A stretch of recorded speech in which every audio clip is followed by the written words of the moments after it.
पीर से बिजली और गैस के निज़ाम में बेहतरी आएगी। बिजली की तहसील में 10,000 मेगावाट का मजीद इजाफा करेंगे। SSGC को गैस की कमी का सामना अब नहीं है।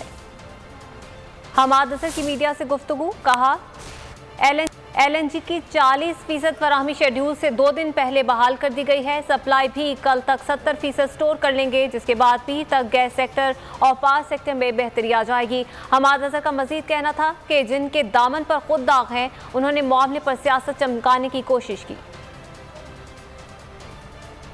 है कि इंशाअल्लाह ताला पीर तक जब ये मुकम्मल हमारी रेस्टोरेशन हो गई होगी 100%, तो पावर सेक्टर और गैस सेक्टर दोनों के अंदर जो है ये एक बेहतरी आ जाएगी। और ये जो 3 से 4 दिन की एक तातील आई है गैस और तवानाई में, तो इसकी भी जो है वो ये नॉर्मलाइजेशन हो जाएगी। ये वापस अपने मामूल पे एनर्जी की सूरत हाल और तवानाई की सूरत हाल जो है वो वापस पहुंच जाएगी।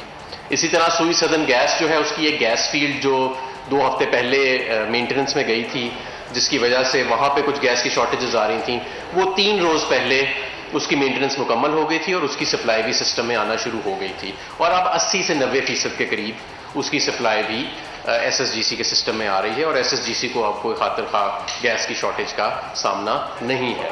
SSGC के ऑफिशियल्स और कंपनी के ऑफिशियल्स ने जो काम किया, मैं उनको सराहता हूँ कि 2 दिन पहले उन्होंने 40% हमें RLNG की सप्लाई रिस्टोर कर दी है। और इंशाअल्लाह ताला हमारा टारगेट है कि कल 70% तक हम RLNG की सप्लाई जो है वो रिस्टोर कर चुके होंगे सिस्टम में।